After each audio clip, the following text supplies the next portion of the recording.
आइए अब हम बात करते हैं तुला लग्न के जातकों के बारे में। तुला लग्न के जो जातक हैं इनके छठे भाव में मंगल और शनि की युति होने वाली है। पिछले समय में राहु और मंगल की जो युति हुई थी 23 फरवरी से, और 28 फरवरी से ही देश दुनिया में युद्ध वगैरह की परिस्थितियां आपके देखने में आई हैं। जब भी कभी दो अशुभ ग्रह एक दूसरे से संबंधित होते हैं, अर्थात कि युति में होते हैं या प्रतियुति में होते हैं या तो दृष्टि संबंध होता है, तो किसी न किसी तरह के उतार चढ़ाव, किसी न किसी तरह के परिवर्तन, कोई घटनाक्रम, कुछ ना कुछ तो हलचल अवश्य महसूस होती है। किसी को कम तो किसी को ज़्यादा समस्याओं का सामना करना पड़ सकता है। तुला लग्न के बारे में मंगल और शनि की जो युति है इसके बारे में हम बात करते हैं। छठे भाव में मंगल और शनि की युति जो बनने वाली है ये 2 अप्रैल से लेकर के 10 मई तक चलेगी। छठे भाव में शनि जो है इसके भी अच्छे शुभ फल मिलते हैं और मंगल भी छठे भाव में बली होता है। ठीक दसम भाव की तरह ही दसम भाव में भी मंगल और शनि के दोनों को बल मिलता है, तो दोनों के अच्छे फल अवश्य मिलते हैं।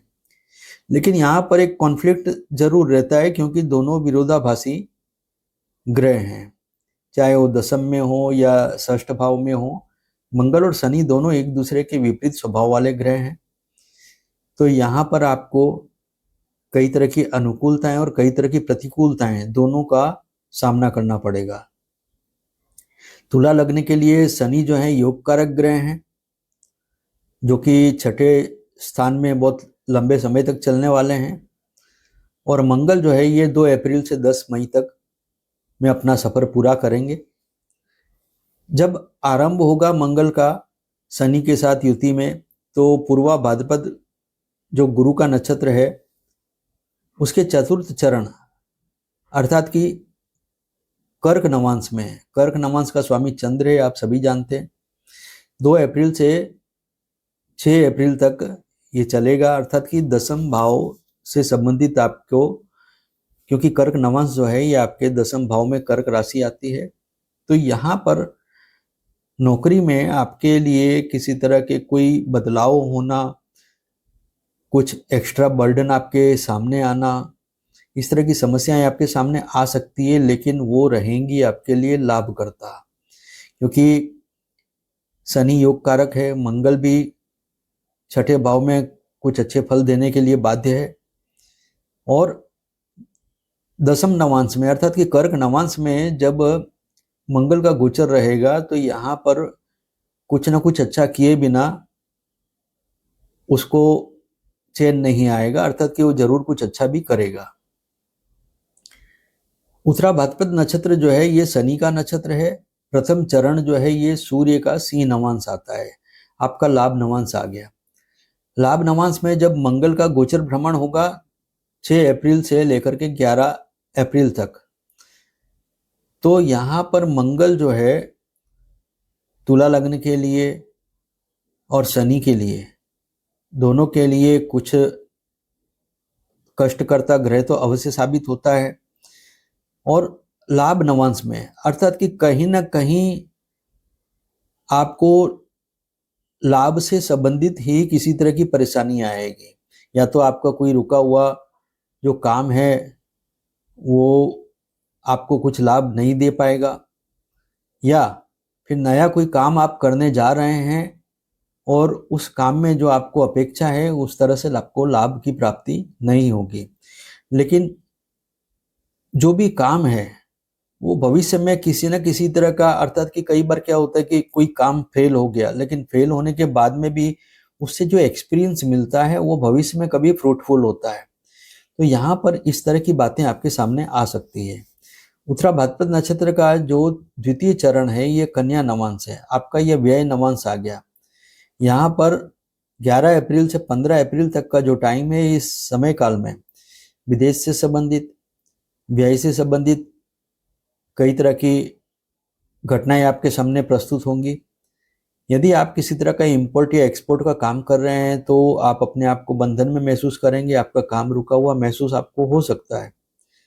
लेकिन हाँ, किसी भी तरह से आपको धन की प्राप्ति अवश्य होती रहेगी ताकि आपके रोजमर्रा के जो खर्चे हैं वो आपके चलते रहें।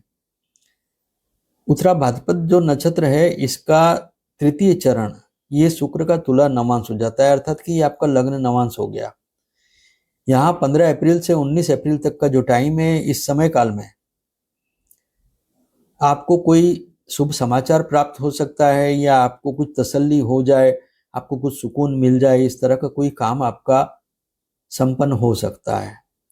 विशेष तौर पर स्वास्थ्य से संबंधित भी आपको कुछ फ्रेशनेस महसूस होगी कि किसी तरह का कोई एक ऐसा स्फूर्ति जैसी आपको महसूस होगी। उत्तरा भाद्रपद नक्षत्र का जो चतुर्थ चरण है ये मंगल का वृश्चिक नवांश है। 19 अप्रैल से लेकर के 24 अप्रैल तक का जो टाइम है, यहाँ पर आपके धन नवांश में मंगल का गोचर होगा।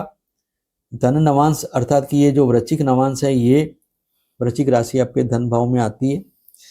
तो यहाँ पर मंगल का जो गोचर है ये आपके लिए काफी हद तक शुभ रहेगा, क्योंकि वो अपने खुद की राशि नवांश में है, तो वहां पर आपको किसी न किसी तरह का लाभ अवश्य देगा। लेकिन आप याद रखें कि आपकी वाणी में कटुता और तीव्रता दोनों आपको महसूस होगी और उसके साइड इफेक्ट से आपको बचना होगा। परिवार का भी यह भाव है और धन का भी भाव है, वाणी का भी भाव है। तो विशेष तौर पर धन खर्च करने के मामले में, धन की बचत करने के मामले में या धन की कंजूसी करने के मामले में आप किसी न किसी तरह का इम्बैलेंस ना करें तो आपके लिए बेहतर रहेगा। रेवती नक्षत्र जो है ये बुध का नक्षत्र है।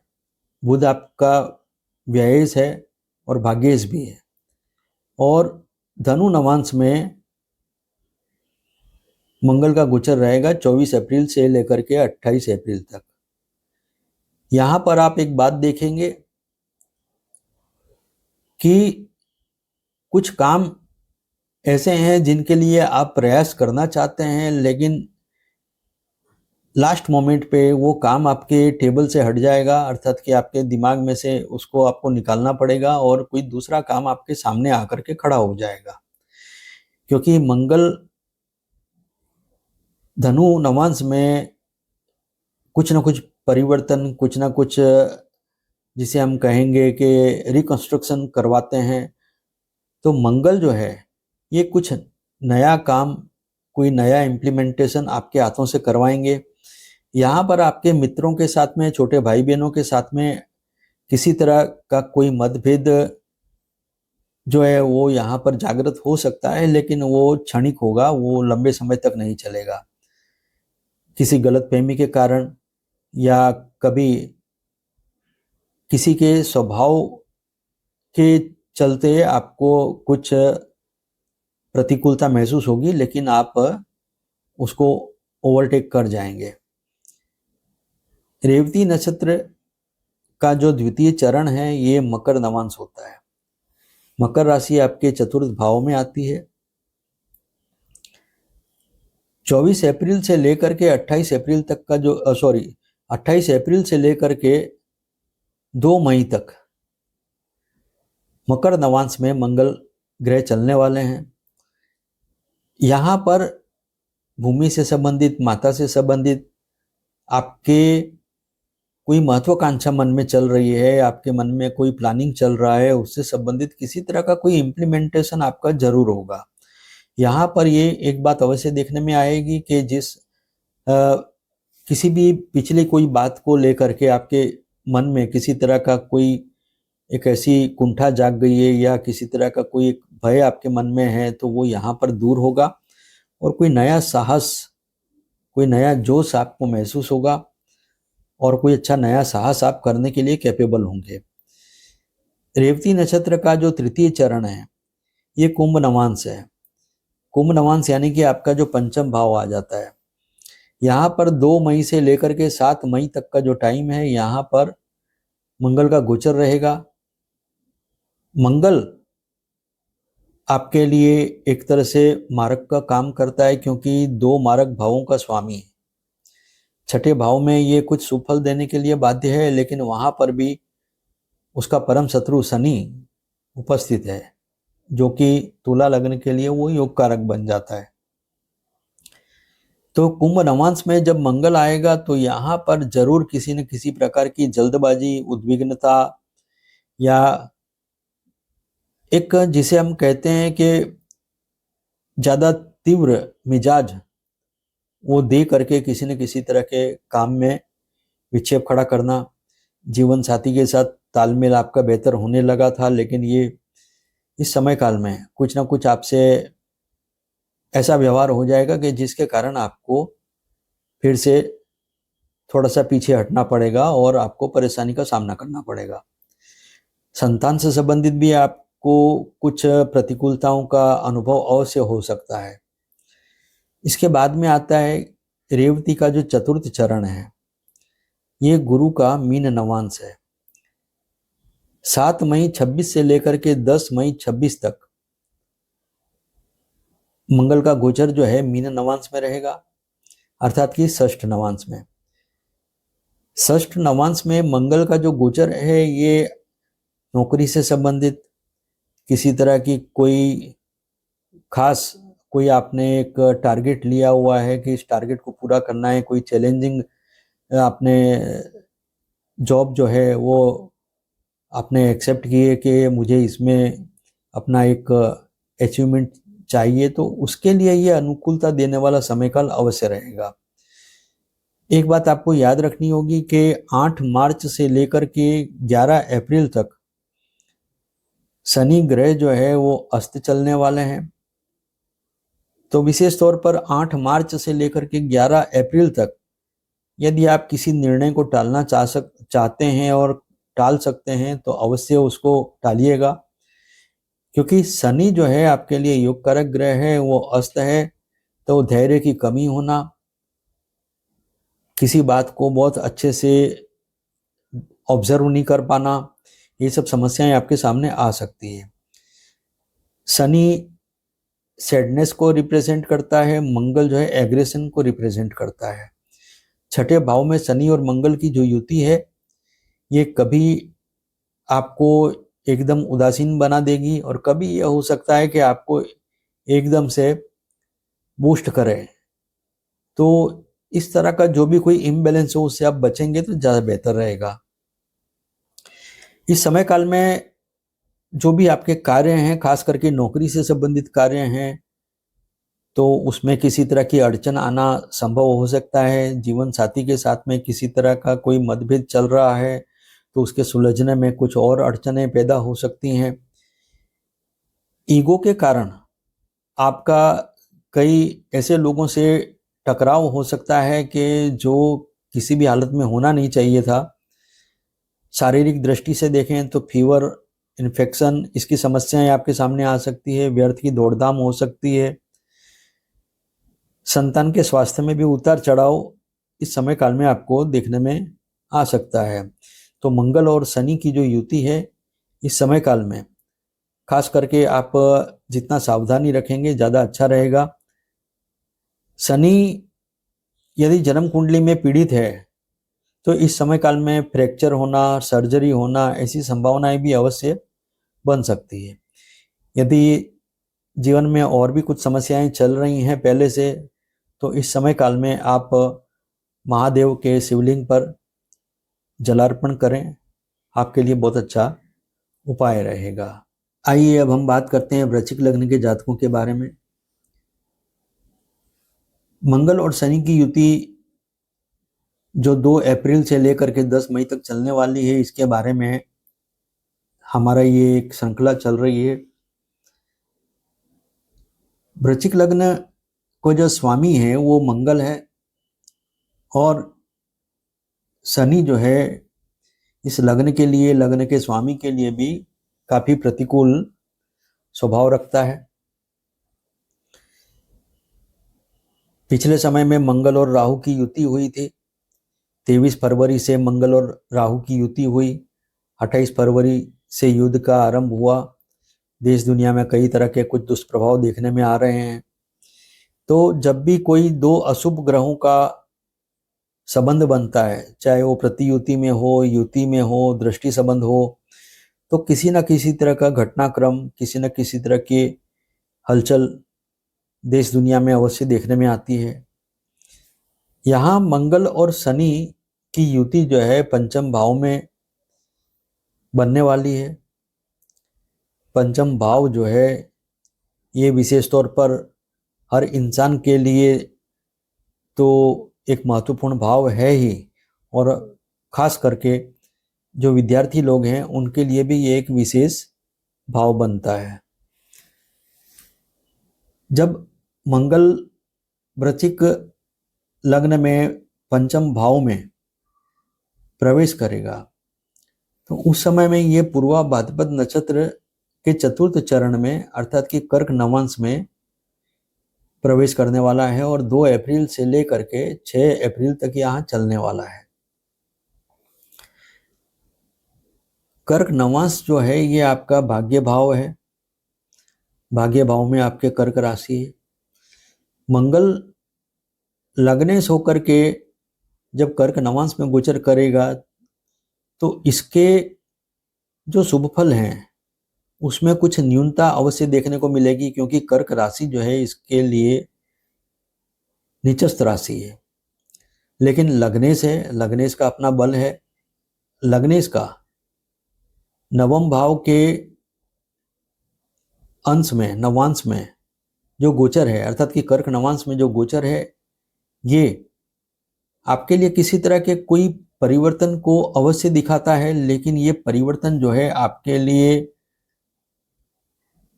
स्वीकार्य नहीं होगा, अर्थात कि आप उसे स्वीकार नहीं कर पाएंगे। पिता के स्वास्थ्य में कुछ समस्याएं देखने में आ सकती है। आपको आपका भाग्य साथ नहीं दे रहा है, इस तरह की बातें कुछ आपको देखने में आ सकती है। लेकिन प्लस पॉइंट एक अवश्य रहेगा कि आप जो कुछ भी प्रयास करेंगे, जो कुछ भी आप मेहनत करेंगे, उसका फल आपको अवश्य मिलेगा। उत्तरा भाद्रपद नक्षत्र जो है इसके प्रथम चरण में अर्थात कि सूर्य का सिंह नवांश बनता है। ये सिंह नवांश यानी कि आपका ये दशम भाव हो गया। तो दशम नवांश जो है, दशम नवांश में जब मंगल का गोचर होगा तो यहाँ पर आपके लिए कुछ अनुकूलताएं अवश्य होंगी। उसका कारण है कि दशम भाव में मंगल जो है शुभ फल देता है और यहाँ पर मित्र राशि है, अर्थात कि मित्र नवांश में जब मंगल का गोचर होगा तो यहाँ पर आपके लिए कुछ एक ऐसी स्थिति अवश्य बनेगी कि लंबे समय से जो आप कोई काम जिसको अपना प्रोफेशन बनाना चाहते थे, आपकी रुचि के अनुसार का जो प्रोफेशन आप चाहते थे, इस तरह का कोई एक अपॉर्चुनिटी, इस तरह का कोई अवसर आपके सामने अवश्य आकर खड़ा होगा। क्योंकि मंगल जो है यहाँ पर पंचम भाव में प्रवेश किया है, शनि के साथ में गोचर भ्रमण करेगा और यहाँ जब सिंह नवांश में ये गोचर करेगा तो उस समय में आपके लिए कुछ ऐसी अपॉर्चुनिटी अवश्य खड़ी करेगा। उत्तरा भाद्रपद नक्षत्र में द्वितीय चरण में कन्या नवांश पड़ता है। यहाँ पर 11 अप्रैल 26 से लेकर के 15 अप्रैल 26 तक का जो समय काल है, इस समय काल में मंगल लाभ नवांश में गोचर भ्रमण करेगा। वृश्चिक राशि लग्न में है, लग्नेश है मंगल, तो लग्नेश का लाभ नवांश में गोचर भ्रमण करना, वो भी शत्रु की राशि में, बुध जो है उसके लिए शत्रु ग्रह है, तो शत्रु की राशि में गोचर भ्रमण करना तो किसी विपरीत तरीके से आपको लाभ देगा। अर्थात कि जो काम आपको पसंद नहीं है वो काम का हो जाना, जिस काम की अपने अपेक्षा पहले ना होने की थी कि भाई ये काम पहले ना हो, दूसरा काम जो कोई सोच रखा है वो पहले हो जाए, लेकिन उसकी जगह इस काम का पहले हो जाना, इस तरह की कुछ परिस्थितियां आपको देखने में आ सकती है। आपके बड़े भाई बहनों के साथ में किसी तरह का कोई मतभेद होना अथवा तो कोई तकरार होनी, ये आपको देखने में आ सकता है। विशेष तौर पर यदि आप देखेंगे कि नौकरी से संबंधित या किसी तरह की कोई अपनी जो पर्सनल की एक्टिविटीज है उससे रिलेटेड आपको किसी तरह का कोई लाभ अवश्य यहाँ पर हो सकता है। शनि जो है वृश्चिक लग्न के लिए तृतीय से और चतुर्थे से, शनि और मंगल जो है जब ये किसी तरह का कुछ सुफल देने में आते हैं तो इन दोनों की जो संयुक्त ऊर्जा है वो बिल्कुल, जिसे हम कहते हैं accurate action and accurate target killing, ये दोनों बातें यहाँ पर संभव अवश्य होती हैं। दोनों के दोनों पंचम भाव में है, त्रिकोण में है, और खास करके मंगल जो है वो लग्ने से और शनि चतुर्थे से, तो दोनों का एक अपना कॉन्फ्लिक्ट अवश्य रहेगा, लेकिन आपको लाभ भी मिलेगा। उत्तरा भाद्रपद जो नक्षत्र है इसका जो तृतीय चरण है ये शुक्र का तुला नवांश है। 15 अप्रैल से लेकर के 19 अप्रैल तक का जो टाइम है इस समय काल में तुला नवांश में है, अर्थात कि आपका जो व्यय भाव है यहाँ से संबंधित ये कोई फल देगा। व्यय भाव में शनि को भी कारकत्व मिला हुआ है और मंगल जो है यहाँ पर लग्नेश होकर के जब व्यय भाव में गोचर भ्रमण करेगा तो आपके खर्चे अधिक करवाएगा, लेकिन विदेश से संबंधित, एक्सपोर्ट इंपोर्ट से संबंधित किसी तरह का कोई काम है, विदेश में आप नौकरी के लिए ट्राई कर रहे हैं उससे संबंधित, या विदेश में आप पढ़ने जाना चाहते हैं तो उससे संबंधित जो है ये आपको कुछ अनुकूलताएं अवश्य देगा। यह अलग बात है कि दुनिया के खर्च जितने होते हैं उससे कुछ 1.5 गुना खर्च आपका होने की संभावना है। विशेष तौर पर इस समय काल में चीटिंग होने की भी संभावना हो सकती है, छोटी मोटी रकम कोई आपको खोना पड़ जाए, इसलिए सावधानी रखना आपके लिए ज़्यादा बेहतर रहेगा। उत्तरा भाद्रपद जो नक्षत्र है इसका जो चतुर्थ चरण है ये मंगल का वृश्चिक नवांश है, अर्थात कि आपका लग्न नवांश आ गया। 19 अप्रैल से लेकर के 24 अप्रैल तक का जो टाइम है ये आपके लग्न में मंगल हो इस तरह का फल आपको देखने में आएगा। आपकी स्फूर्ति में वृद्धि होगी, आपके जो ग्रास्पिंग पावर है उसमें वृद्धि होगी, किसी बारीक से बारीक बात को भी आप बहुत जल्दी से पकड़ लेंगे, किसी भी गूढ़ पहेली को आप बहुत जल्दी से सुलझा लेंगे। ये सब कैपेबिलिटी जो है ये आपको यहाँ पर देखने में आएगी। रेवती नक्षत्र जो है ये बुध का नक्षत्र है, बुध आपका लाभेश है और अष्टमेश है। प्रथम चरण जो है गुरु का धनु नवांश बनता है। 24 अप्रैल 2026 से 28 अप्रैल 26 तक धनु नवांश में, अर्थात के धन नवांश में आपका मंगल का गोचर रहेगा। यहाँ पर मंगल जो है बहुत जल्दी से, जिसे कहते हैं बहुत फुर्ती से पैसा भी देगा और बहुत फुर्ती से वो खर्च भी करवाएगा,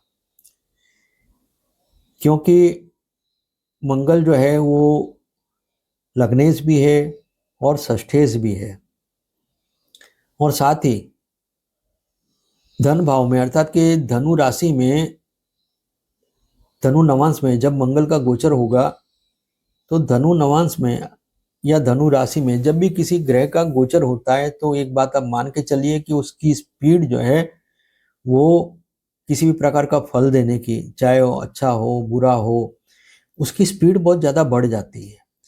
तो पैसा देगा तब भी वो काफ़ी जल्दी से कुछ आपको लाभ कराएगा और बहुत जल्दी उस लाभ को खर्च भी करवा देगा, क्योंकि षष्ठेश का भी गुणधर्म वहाँ पर वो अवश्य देगा।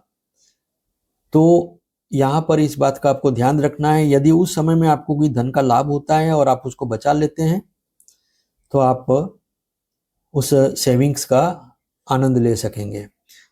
वाणी से संबंधित भी ये आपके सामने समस्या आ सकती है, परिवार के सदस्यों के साथ में या बाहर व्यवहार में आप बोलने में बहुत जल्दी से कुछ बोल जाएंगे, उसके बाद में फिर आपको खुद को भी ये लगेगा कि मुझे ये सब अभी एकदम से नहीं बोलना चाहिए था।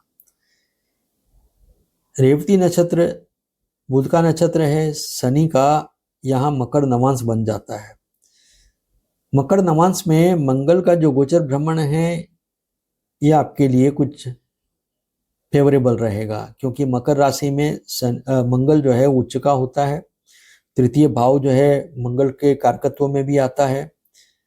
तो यहाँ पर जो है यहाँ पर आपको साहस का बल मिलेगा, यहाँ पर आपको साहस के लिए प्रेरणा मिलेगी, यहाँ पर आपको पूर्ण रूप से मित्रों का सहयोग मिलेगा, यहाँ तक कि शत्रु भी आपको मदद करने के लिए तैयार होंगे। तो ये जो समय काल है, इस समय काल में यदि आप किसी तरह का कोई नया कार्य आरंभ करना चाहते हैं, या तो पिछले समय में आपने कोई काम सोच रखा था उसको ऐसे ही रख दिया कि अब बाद में करेंगे, तो वो काम करने का ये बहुत अच्छा उचित समय रहेगा। इन बातों का आप ध्यान लें।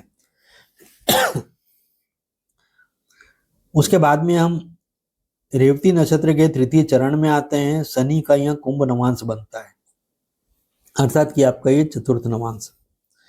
कुंभ राशि में मंगल के कुछ प्रतिकूल प्रभाव देखने में अवश्य आते हैं, और चतुर्थ भाव में वैसे भी मंगल कुछ उद्विग्नता बढ़ाने वाला होता है। तो विशेष तौर पर 2 मई से लेकर के 7 मई तक का जो टाइम है, इस समय काल में मंगल डिग्री वाइज भी बहुत बड़ा हुआ होगा। तो इस समय काल में जहां तक हो सके तो आप किसी तरह के मनोरंजन में अपने आप को लिप्त रखें। यदि आपको पढ़ने का शौक है या आपको घूमने फिरने का शौक है तो वो पूरा कर लें, पर किसी तरह का जो भी कोई काम है उस काम को जल्दी से पता देना है, उसके लिए किसी तरह का कोई प्रयास ना करें तो ज़्यादा बेहतर रहेगा, क्योंकि वहां पर आप किसी गलती के कारण अपना काम खुद बिगाड़ सकते हैं। रेवती नक्षत्र जो है, इसका चतुर्थ चरण जो है ये गुरु का मीन नवांश है, अर्थात कि आपका पंचम नवांश हो गया। 7 मई 26 से लेकर के 10 मई 26 तक का जो समय काल है, इस समय काल में गुरु का मीन नवांश जो है इसमें मंगल का गोचर होगा। मीन राशि पंचम में है। यहाँ पर संतान की जो तरक्की है उससे संबंधित आपको किसी तरह का कोई विशेष लाभ दिखाई देगा। यदि आपके संतान जो है किसी तरह का कोई प्रयास कर रही है नौकरी पाने के लिए, या आपकी संतान ने कोई अच्छी परीक्षा दी है कि जिसमें वो रिजल्ट की आशा लगाए बैठा हुआ है, तो उसका रिजल्ट जो है उसकी सोच से कहीं अधिक अच्छा आने की संभावना बन सकती है। परिवार के अंदर एक खुशी का माहौल यहाँ पर बन सकता है, और विशेष तौर पर जीवन साथी की तरक्की होने की संभावना भी यहाँ पर बन सकती है। तो ये जो समय काल है आपके लिए इस तरह से रहेगा। विशेष तौर पर धन में वृद्धि अवश्य होगी। भाग्य भाव में भी आपको कुछ अनुकूलताएं प्रतिकूलताओं का सामना करना पड़ सकता है, लेकिन अनुकूलताएं अधिक आपको दिखाई देंगी। संतान का सुख मिलेगा। खेल से संबंधित कार्य क्षेत्र में एक अच्छा बैलेंस्ड परफॉर्मेंस आप दे पाएंगे। किसी तरह का कोई चैलेंजिंग काम आपने लिया है तो वो आप बहुत अच्छे से पूरा कर पाएंगे। किसी तरह के विशेष काम में आपको रुचि है तो उस काम में रुचि आपकी जो है तृप्त हो, उसके लिए आपको कुछ अनुकूलताएं मिलेंगी, आपको उतना समय भी मिल पाएगा। वाणी में अहंकार अवश्य दिखाई दे सकता है। यदि जन्म कुंडली में मंगल की स्थिति शुभ है तो ये समय काल आपके लिए कोई अच्छा लाभ देने वाला बनेगा। बड़े भाई बहन जो हैं, मित्र हैं, उनसे किसी तरह की कोई चिंता बनी हुई है, उनके लिए कोई चिंता बनी हुई तो वो दूर होगी। इस समय काल में नए परिचय कुछ अवश्य बनेंगे कि जिसमें आपको कुछ अच्छा लाभ मिले। जो किसी तरह के रिसर्च एंड डेवलपमेंट का काम करते हैं, इन्वेस्टिगेटर के तौर पे काम करते हैं, डिटेक्टिव के तौर पे काम करते हैं, या कुछ इंटेलिजेंस कलेक्टर्स हैं, तो ऐसे जो भी फील्ड हैं उन सब में कुछ अच्छा लाभ देखने की संभावना अवश्य बनेगी। 8 मार्च से लेकर के 11 अप्रैल तक का जो समय काल है, ये समय काल आपके लिए थोड़ा सा मीडियम निकल सकता है, क्योंकि इस समय काल में जो तृतीय और चतुर्थेश है शनि, वो अस्त रहने वाला है। लेकिन ओवरऑल आपके लिए ये समय काल बेहतर रहेगा। 2 अप्रैल से लेकर के 13 अप्रैल तक का जो समय है, सूर्य मंगल शनि मीन राशि में रहेंगे। 11 अप्रैल से 29 अप्रैल तक बुध मीन में है। 22 अप्रैल से 29 अप्रैल बुध रेवती नक्षत्र में स्व नक्षत्र में चलेंगे। 11 अप्रैल से 29 अप्रैल का जो समय बुध मीन राशि में रहेंगे, ये नीचस्थ राशि रहेगी। इस समय काल में आपके कुछ उटपटांग खर्च होना संभव है।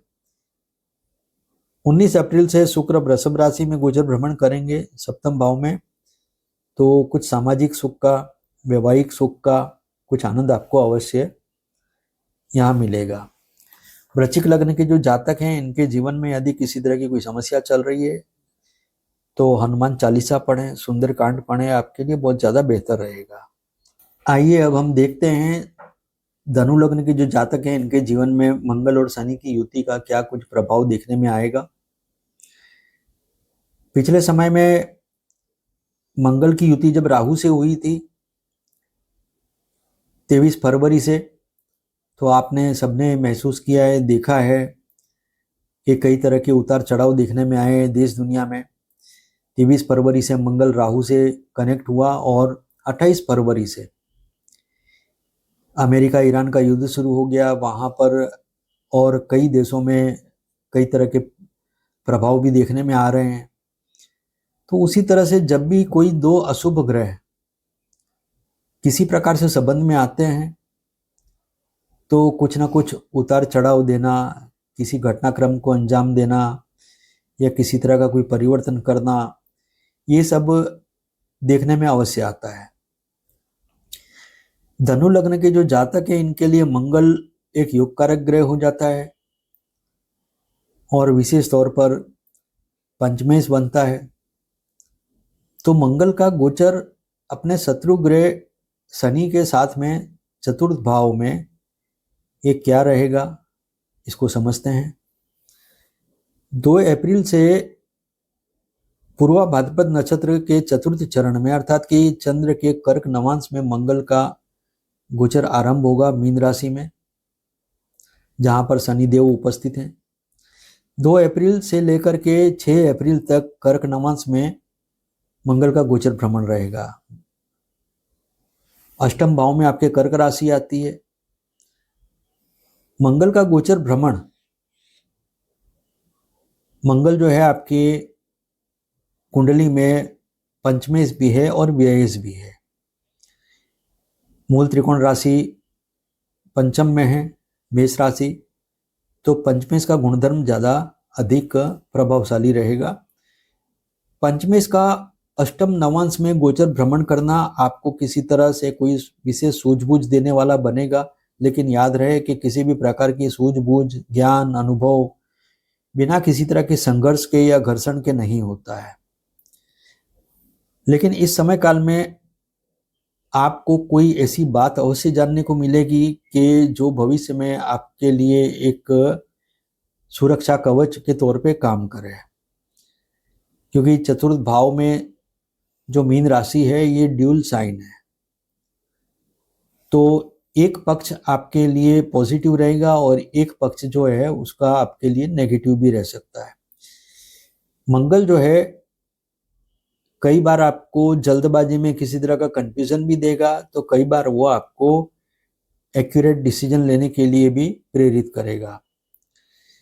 उत्तरा भाद्रपद जो नक्षत्र है, ये प्रथम चरण जो है सूर्य का सिंह नवांश है। 6 अप्रैल से लेकर के 11 अप्रैल तक का जो समय काल है ये सिंह नवांश में, अर्थात कि आपके नवम भाव से संबंधित आपको कुछ फल देगा। मंगल जैसा कि मैंने बताया आपका पंचमेश है और व्ययेश भी है। नवम भाव में जब ये, अर्थात कि नवम नवांश में जब ये गोचर भ्रमण करेगा सिंह नवांश में, तो विदेश से संबंधित, विदेश में किसी तरह का कोई विद्याभ्यास करने जाना चाहते हैं या विदेश में नौकरी पाना चाहते हैं, उससे संबंधित भी आपको लाभ मिलेगा। पिता से आप किसी तरह की सहायता की आशा रखते हैं, अपने भाग्य से किसी प्रकार की सहायता की आशा रखते हैं, तो आपको यहाँ पर ये समय काल आपके लिए अच्छा रहेगा। विशेष तौर पर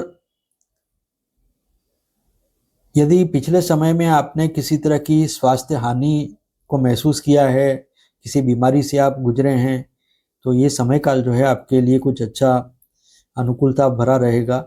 आप अपने आप को स्वस्थ पाएंगे। उत्तरा भाद्रपद जो नक्षत्र है ये शनि का नक्षत्र है। ये द्वितीय चरण जो है ये यहाँ कन्या नवांश पड़ता है। कन्या नवांश यानी कि आपका 10वां नवांश हुआ। यहाँ पर 11 अप्रैल से लेकर के 15 अप्रैल तक का जो टाइम है कन्या नवांश में, तो मंगल ग्रह जो है यहाँ पे अपनी दृष्टि भी बनाए हुए हैं और इस भाव में शनि की भी दृष्टि है।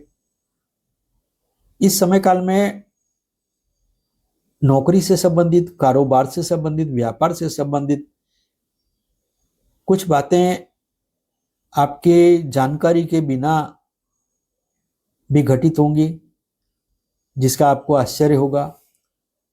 कुछ बातें ऐसी होंगी कि जिनके बारे में आपको पता था लेकिन आपने उस दिशा में कोई एक्शन नहीं लिया, तो वहां से संबंधित आपको किसी तरह का कोई इम्बैलेंस जरूर देखने में आएगा। उत्तरा भाद्रपद जो नक्षत्र है इसका जो तृतीय चरण है ये शुक्र का तुला नवांश बनता है। 15 अप्रैल से लेकर के 19 अप्रैल तक का जो टाइम है ये लाभ नवांश में मंगल का गोचर भ्रमण रहेगा।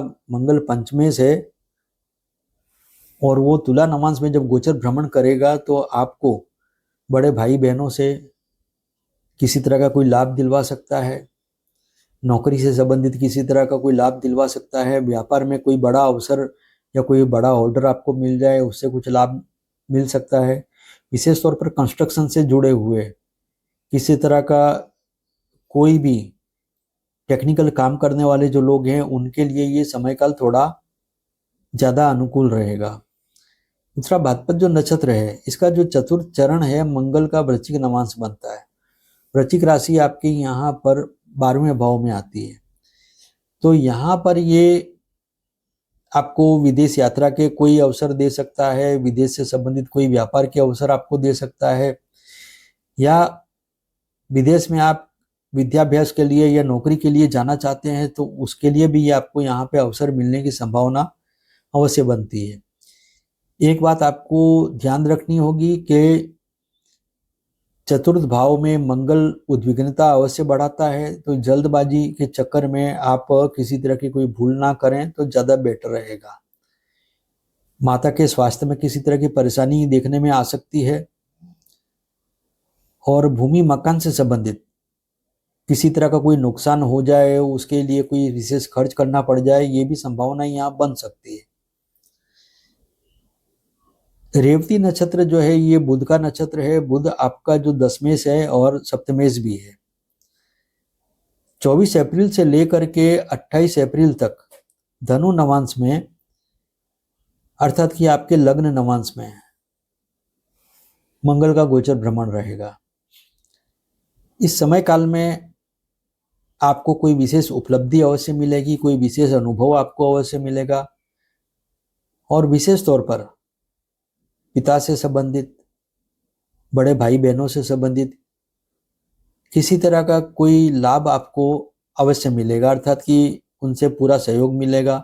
उनसे किसी तरह के काम निकलवाने की आपकी कोई अपेक्षा है तो वो आपके यहाँ पर फलित होंगे। रेवती का द्वितीय चरण है, यहाँ शनि का मकर नवांश बनता है।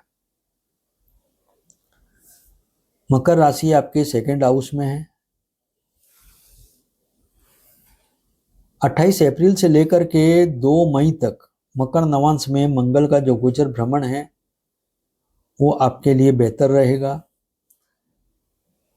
क्योंकि मकर राशि जो है आपके धन भाव में आती है। धन से संबंधित, परिवार से संबंधित आपको किसी तरह का कोई विशेष लाभ अवश्य मिल सकता है। माता के स्वास्थ्य में यदि कि कोई परेशानी चल रही है तो यहाँ पर दूर होने की संभावना रहती है, क्योंकि आपका माता का भाव जो है चतुर्थ भाव है, और यहाँ से यदि आप गिनेंगे तो मकर राशि जो यहाँ आ रही है सेकंड हाउस में, ये 11वां भाव बनता है। तो यहाँ पर आपकी माता के स्वास्थ्य से संबंधित, भूमि मकान वाहन से संबंधित किसी तरह का कोई काम आपका रुका पड़ा है तो उससे संबंधित आपको यहाँ पर कुछ लाभ अवश्य मिल सकता है। रेवती नक्षत्र में ही तृतीय चरण में अर्थात कि कुंभ नवांश में जब मंगल का गोचर भ्रमण रहेगा 2 मई 26 से लेकर के 17 मई 26 तक, अर्थात कि आपके थर्ड हाउस में से संबंधित कोई आपको प्रभाव देखने में मिलेगा। मंगल का जो गोचर है ये कुंभ नवांश में हो या कुंभ राशि में हो तो किसी न किसी तरह से ये कुछ तकलीफ देने वाला अवश्य बनता है। तो यहाँ पर आपके छोटे भाई बहनों को आपसे किसी तरह की कोई परेशानी हो सकती है, या उनके किसी संकट के कारण, उनकी किसी खराब परिस्थिति के कारण आपको कुछ दुख महसूस होना या किसी तरह की कोई परेशानी होना आपके लिए स्वाभाविक तौर पे उपस्थित हो सकते हैं। विशेष तौर पर यह हो सकता है कि छोटे भाई बहनों के पीछे आपको कुछ अधिक व्यय करना पड़ जाए, क्योंकि मंगल जो है वो आपका पंचमेश भी है और आपका व्ययस भी है। और यदि हम तृतीय भाव को गिनते हैं तो तृतीय भाव जो है ये यहाँ पंचम भाव से 11वां भाव बनता है। तो इस समय काल में यदि छोटे भाई बहन से किसी तरह का कोई सहयोग आप पाना चाहते हैं तो हो सकता है कि उनकी वो सक्षमता ना हो, लेकिन फिर भी वो यथा उचित प्रयास जरूर करेंगे। विशेष तौर पर मित्रों से और आपके जो सहयोगी लोग हैं उन लोगों के साथ में किसी न किसी तरह का मन मुटाव के चलते कुछ कमजोरी आपको महसूस अवश्य यहाँ पर हो सकती है। रेवती का जो चतुर्थ चरण है ये गुरु का मीन नवांश है, अर्थात कि आपका जो चतुर्थ नवांश, आपके चतुर्थ नवांश में 7 मई 26 से लेकर के 10 मई 26 तक मंगल का गोचर भ्रमण रहेगा। इस समय काल में आपके मन में बेचैनी बढ़ना, उदासीनता बढ़ना, ये सब देखने में अवश्य आएगा। इस समय काल में खास करके मंगल का जो पूरा गोचर है आपके चतुर्थ भाव में 2 अप्रैल से लेकर के 10 मई तक का,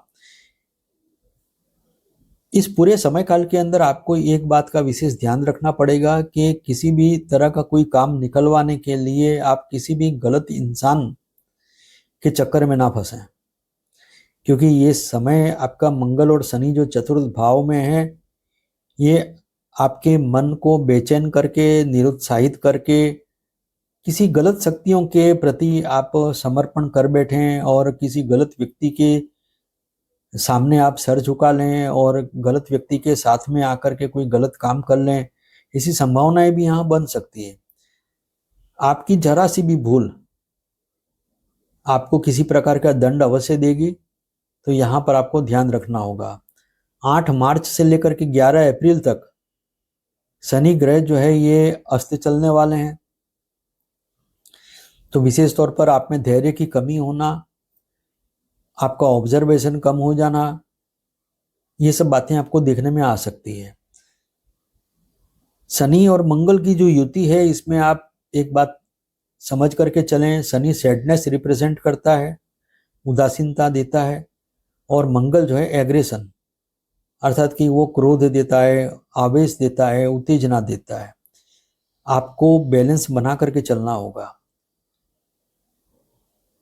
2 अप्रैल से लेकर के 13 अप्रैल तक का जो टाइम है, इस समय काल में सूर्य, मंगल और शनि की मीन राशि में युति होने वाली है।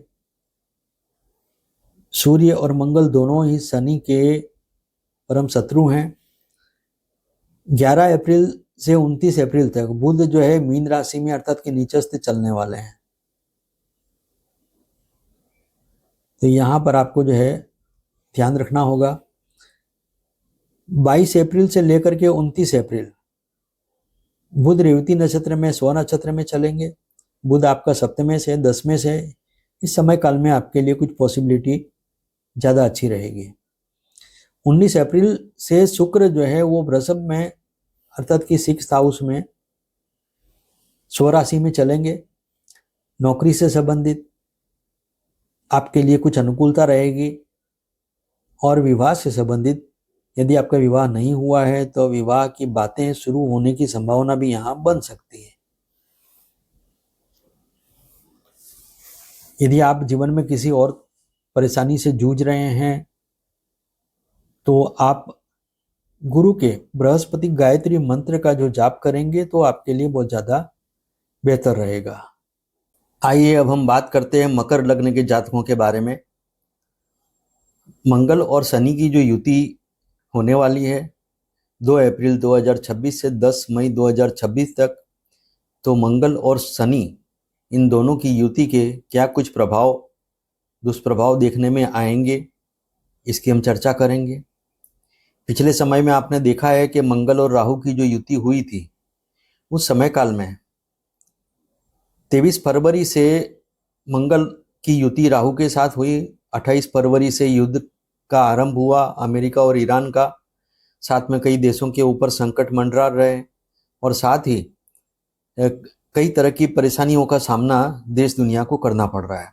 तो जब भी किसी अशुभ ग्रहों की युति या प्रतियुति या दृष्टि संबंध बनता है तो देश दुनिया पर कुछ व्यक्तियों पर कोई विशेष प्रभाव अवश्य देखने में आता है। मकर लग्न के जो जातक हैं इनके लिए शनि जो है एक योग कारक ग्रह बन जाता है, क्योंकि लग्नेश बनता है, धनेश बनता है। और मंगल जो है मकर लग्न के लिए चतुर्थेश है और लाभेश है। मकर राशि में मंगल जो है उच्च का होता है, इसलिए मंगल के कुछ विशेष प्रभाव जो हैं मकर लग्न के जातकों के जीवन में देखने में अवश्य आते हैं और खास करके कई शुभ परिणाम भी अवश्य देखने में आते हैं। शनि भी तृतीय भाव में काफी अच्छे शुभ फल देता है और मंगल भी तृतीय भाव में अच्छे शुभ फल देता है। यहाँ पर मीन राशि में द्विस्वभाव राशि में मंगल और शनि की युति बनने वाली है। इसमें विशेष तौर पर व्यक्ति के अंदर एक गुण तो अवश्य देखने में आएगा कि व्यक्ति छोटी सी छोटी बातों को बहुत अच्छे से ऑब्जर्व करेगा, एक्यूरेसी के हिसाब से वो विषय में पकड़ बनाएगा, अर्थात कि किसी भी विषय पर या किसी काम को लेकर के वो चल रहा है उसमें वो विशेष एक महारत भी हासिल करेगा। लेकिन उसके बावजूद भी ये अवश्य होगा कि जब कोई खास डिसीजन लेना होगा तो उस समय में उसके दिमाग में कंफ्यूजन जरूर पैदा होगा, क्योंकि जो मीन राशि है ये ड्यूल साइन है, द्विस्वभाव की राशि है, तो कभी हाँ कभी ना ये बातें अवश्य देखने में आएंगी। और खास करके शनि और मंगल जो हैं दोनों एक दूसरे से विपरीत स्वभाव के ग्रह हैं, तो यहाँ पर टाइमिंग एंड एक्शन इन दोनों का तालमेल बिठाना जो है जातकों के लिए काफी एक चैलेंजिंग रहेगा। 2 अप्रैल 2026 से 10 मई 2026 तक का जो टाइम है, इस समय तक मंगल शनि की युति बनी रहेगी। पूर्वा भाद्रपद जो नक्षत्र है उसके चतुर्थ चरण में अर्थात कि चंद्र के कर्क नवांश में 2 अप्रैल से 6 अप्रैल तक का समय मंगल चलेंगे कर्क नवांश में। कर्क राशि आप देख रहे हैं सप्तम भाव में है, तो कर्क नवांश यानी कि सप्तम नवांश हो गया। अब सप्तम नवांश में जब मंगल ग्रह चलेंगे तो ये जीवन साथी से संबंधित, सामाजिक जो भी कोई आपकी भूमिका है उससे संबंधित, आपका जो जीवन साथी है उससे संबंधित, आपके परिवार से संबंधित, आपके जो लक्ष्य हैं, जो आपका फोकस है, जो कुछ भी आपकी महत्वाकांक्षाएं हैं उससे संबंधित, और जो लोग जिन पर आप डिपेंडेड हैं उनसे संबंधित किसी न किसी तरह का कोई उतार चढ़ाव, कोई असंतुलन यहाँ पर देखने में अवश्य आ सकता है, क्योंकि मंगल जो है कर्क नवांश में अपने नीच नवांश में होगा, तो ये यहाँ पर कई तरह की परेशानियां पैदा करने का कारण बन सकता है। उत्तरा भाद्रपद जो नक्षत्र है इसमें शनि का नक्षत्र है, ये प्रथम चरण जो है ये सूर्य का सिंह नवांश बनता है, ये आपका अष्टम नवांश हो गया। 6 अप्रैल से लेकर के 11 अप्रैल तक का जो समय है अष्टम भाव का, अष्टम नवांश में ये मंगल चलने वाला है। तो यहाँ पर आपको एक बात का विशेष ध्यान रखना पड़ेगा कि खास करके आपका जो ससुराल पक्ष है या फिर आपके पिता की जो कोई पैतृक संपत्ति है उससे संबंधित कुछ ना कुछ मतभेद खड़े होना, विवाद खड़े होना या किसी तरह का कोई संघर्ष पैदा होना, ये संभव हो सकता है। इंश्योरेंस से संबंधित किसी तरह की कोई परेशानी सामने आ सकती है। कोई दीर्घकालिक रोग यदि चल रहा है तो उसमें कुछ वृद्धि होने के चांस हो सकते हैं, हॉस्पिटलाइज होना पड़े या इस तरह की कोई समस्याएं सामने आ सकती है। उत्तरा भाद्रपद नक्षत्र जो है इसका द्वितीय चरण ये कन्या नवांश आता है, जो आपके नवम नवांश कहा जाएगा, कन्या नवांश। मंगल जो है बुध का वैसे परम शत्रु है और कन्या नवांश में मंगल का आना व्यक्ति से उटपटांग चेष्टाएं करवाएगा। व्यक्ति भाग्य से प्रेरित होकर के, अर्थात कि अपने भाग्य पर ज़्यादा डिपेंडेंट होकर के वो कोई ना कोई गलती अवश्य कर सकता है, या ये भी हो सकता है कि उसकी अपनी आस्था ही भाग्य पर ना रहे और वो अपने सामने आए हुए अवसर को गंवा दे। तो ये जो समय काल है, इस समय काल में आपको सिर्फ इतना करना है कि जो भी काम करना है उसको आस्था रख करके काम करना है कि कर्म करेंगे तो फल मिलेगा। अगर ये आप सिद्धांत रख करके चलेंगे तो लगभग इस समय में आपको कोई तकलीफ नहीं होगी। उत्तरा भाद्रपद जो नक्षत्र है इसका जो तृतीय चरण है, इसका शुक्र का ये तुला नवांश बनता है, अर्थात कि ये आपका दशम भाव हो गया। अब मंगल जो है वो दशम नवांश में कुछ अच्छे फल अवश्य देगा, लेकिन यहाँ पर एक बात आपको याद रखनी होगी कि आपको एक संतुलन बना के रखना होगा। तुला राशि जो है वो बैलेंसिंग साइन है, अर्थात कि तुला राशि आपकी जन्म कुंडली में जहाँ कहीं भी हो, आपको उस स्थान से संबंधित जो कोई भी कारकत्व हैं उसमें अपना एक संतुलन बना के रखना होगा। दशम भाव है, अर्थात कि अपनी कार्य पद्धति में आपको एक सिद्धांत बना के रखना होगा, संतुलन बना के रखना होगा। ये नहीं कि गंगा जी गए तो गंगा राम और यमुना जी गए तो यमुना राम, अर्थात कि आपके अपने कुछ प्रिंसिपल यहाँ पर होने जरूरी है। नहीं तो आप किसी की बातों में आकर के या किसी तरह के कोई प्रलोभन में आकर के आप अपनी प्रतिष्ठा खंडित कर सकते हैं, अपने कामकाज पर किसी तरह का कोई जोखिम जो है वो पैदा कर सकते हैं। उत्तरा भाद्रपद जो नक्षत्र है इसी का चतुर्थ चरण जो है ये मंगल का वृश्चिक नवांश हो जाता है। अब यहाँ पर ये आपका लाभ नवांश आ गया। तो लाभ नवांश में 19 अप्रैल से लेकर के 24 अप्रैल तक मंगल ग्रह चलेंगे। मकर लग्न के लिए शनि योग कारक ग्रह होता है। शनि तृतीय भाव में बैठा है। शनि यदि तृतीय भाव में हो गोचर में या जन्म कुंडली में, छठे भाव में हो, दसम भाव में हो या एकादश भाव में हो, किसी भी जन्म कुंडली में, तो वहां से संबंधित शनि जो है कई तरह के कोई शुभ फल तो अवश्य देगा। अब यहाँ पर शनि के कुछ शुभ फल तो अवश्य मिलेंगे ही, लेकिन साथ ही मंगल भी यहाँ पर अच्छे फल देगा, क्योंकि एक तो उसका खुद का नवांश है वृश्चिक नवांश, और मंगल जो है एक केंद्र का स्वामी भी बनता है, चतुर्थ भाव का स्वामी भी बनता है और लाभ भाव का स्वामी भी बनता है। इस समय काल में आपकी माता से संबंधित, वाहन भूमि से संबंधित या किसी तरह का आपके जो भी मनोकामना है, आपकी कोई महत्वाकांक्षा है, उससे संबंधित कोई लाभ होने की संभावना यहाँ अवश्य बनती है। 11वां भाव जो है वो बड़े भाई बहनों को रिप्रेजेंट करता है। आपके जहाँ यदि आप नौकरी कर रहे हैं तो आपके जो बड़े ऑफिसर्स हैं उनको रिप्रेजेंट करता है। यदि आप व्यापार कर रहे हैं तो आपको माल देने वाले जो आपके सप्लायर्स हैं उनको भी रिप्रेजेंट करता है। तो इस समय काल में यदि आप नौकरी कर रहे हैं या व्यापार कर रहे हैं तो ये जो मंगल का वृश्चिक नवांश में गोचर है ये आपके लिए काफी शुभ रहने वाला है। अर्थात कि इस समय में आप किसी न किसी प्रकार का लाभ 100% यहाँ पर आप पाएंगे। सिर्फ इतना है कि तृतीय भाव में मंगल और शनि दोनों एक साथ हैं। जो काम जिस गति से हो रहा है उसको होने दें।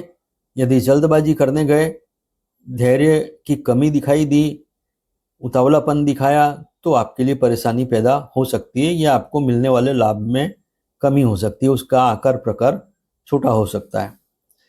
रेवती नक्षत्र, रेवती नक्षत्र जो है ये बुध का नक्षत्र है, आपका नवमेश का ये नक्षत्र है। बुध आपकी कुंडली में षष्ठेश भी है और नवमेश भी है। मूल त्रिकोण राशि नवम भाव में है। अब यहाँ पर गुरु के धनु नवांश में 24 अप्रैल 26 से लेकर के 28 अप्रैल तक का ये समय काल जो है, यहाँ धनु नवांश में मंगल का गोचर रहेगा। धनु नवांश अर्थात कि ये आपका व्यय भाव हो गया, और रेवती नक्षत्र का जो स्वामी है वो है आपका ये बुध अर्थात कि कन्या राशि का स्वामी।